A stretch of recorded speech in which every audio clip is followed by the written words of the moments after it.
Okay, so today we're diving deep into the operational playbook for what sounds like a really tough infiltration job. Yeah, a nightmare scenario almost. We're breaking down the strategy to get inside, well, one of the most impenetrable criminal groups out there, the Conquered Union. That's right. And they're not just local. They operate out of Hong Kong, but it's really a global hub. Drugs, organized crime, the works, and the way in. It's almost paradoxical. A very public martial arts tournament hosted at the Hitman Hotel. Right, visible yet shielded. Exactly. And the key thing, the source material hammers this home. Nobody historically has ever successfully infiltrated the Conquered Union. Period. Wow. Okay, so that immediately, raises the stakes sky high. Definitely. And to crack this, the client pulls out their ace. They reactivate Agent Bruce Lee. His Bruce Lee, a martial arts legend, but also, crucially, an undercover operative. You're essentially sending the world's best fighter into a competition he's practically built to win. Seems straightforward. But that's the twist, isn't it? That's the paradox here. Lee's skills should guarantee a win, in the ring anyway. But the briefing, it warns us straight away. The Conquered, they're associates. They're dangerous, sophisticated criminals. The quote is, they're unlikely to fight fair.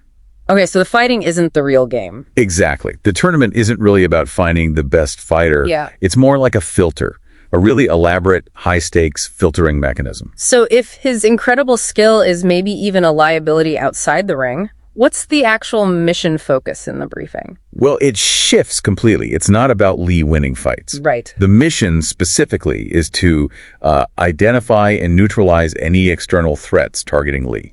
It's purely defensive management around him. Interesting. High-level protection detail, essentially disguised as tournament entry. Precisely. And we see that reflected in some of the internal comms, the dialogue about the objective. Yeah.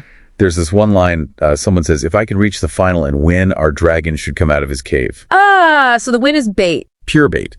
The martial arts spectacle is just the lure to draw out someone more important, a higher value target within the Conquered Union. Winning gets their attention. Okay. Tactically, this is where it gets, well, frankly, a bit concerning. We get this tiny glimpse of the support team. The backup. There's this really quick exchange. Character 1 asks, how are you with hand-to-hand combat? Right. And character 2 just gives this minimal reply, I've had some experience. Some experience against this group. Yeah. That tiny detail, it speaks volumes about priorities, doesn't it? If your support team, the people meant to handle those unfair threats, only have some experience. It suggests the client is maybe gambling. Or at least heavily prioritizing Lee getting in and being the bait, maybe over ensuring there's a robust safety net or extraction plan. Yeah. That difference in preparedness, Lee versus his support, that feels like a critical weak link, a potentially fatal one. So pulling it all together from these documents, the core takeaway seems to be this massive tension. Yeah. You have this legendary fighter, basically unbeatable in a fair contest.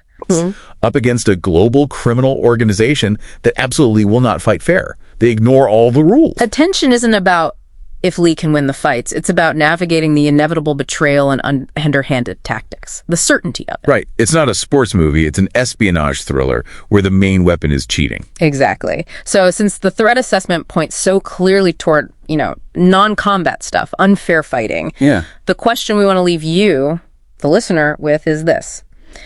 Thinking about the Conquered Union's reach, their resources, what specific non-combat threats might be the absolute hardest for that minimally prepared support team to counter? Beyond just thugs in the hallway. Way beyond that. I think sabotage, maybe poisoning, political leverage, framing him, things happening completely outside the ring. Which of those would be the toughest nut to crack?